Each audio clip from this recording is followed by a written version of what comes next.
Vajdahunyad Castle is a dominant feature of the city park, and undoubtedly one of the most romantic places in Budapest. It is located on a small island called Széchenyi Island, surrounded by the boating lake of the city park.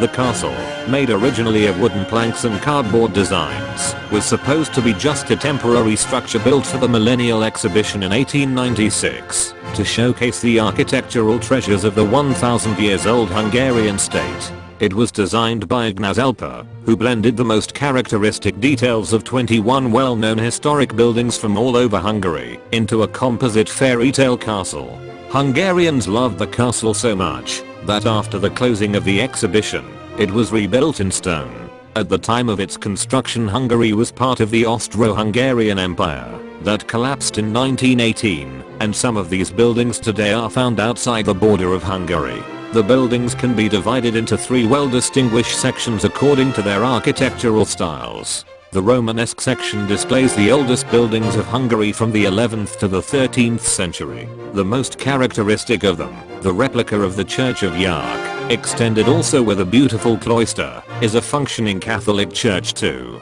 The most striking element of the 14th and 15th century Gothic section, and the whole building as well, is the replica of the Transylvanian Castle of Vajdahunyad, once called the King of Castles, found today in Romania. No wonder the local people named the whole castle after this part Vajdahunyad Castle, which name eventually stayed with it. It is often referred to as Dracula's castle, as the character of Count Dracula of Bram Stoker's famous novel was most probably inspired by the merciless Vlad the Impaler, the 15th century Transylvanian prince, who was imprisoned in the medieval castle of Vajdahunyad by Janos Hunyadi, the father of King Matthias, who built Matthias Church in the Buda Castle. An interesting feature is that in 2003, a Dracula statue, made by a German sculptor, was secretly placed into a niche located on the southeastern corner of the castle.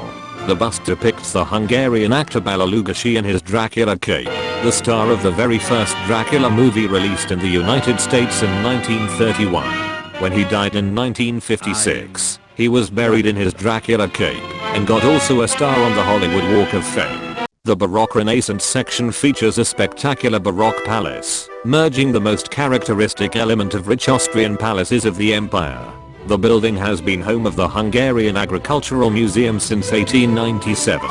The statue located in front of the museum depicts an early 13th century monk called Anonymous, who was the first chronicle writer of Hungary. We can't see his face, as we don't know his name.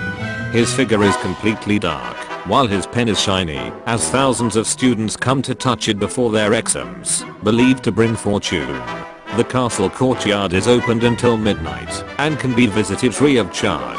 The Gatehouse Tower, located at the main entrance, offers a small exhibition of the history of the castle, and a nice view of the castle courtyard in the city park from above. You can also book a tour of the Apostles' Tower, that provides a 360-degree panoramic view of Budapest. This Sleeping Beauty castle, which has been a favorite place of the locals for over 100 years, is a must-see attraction for visitors in Budapest too.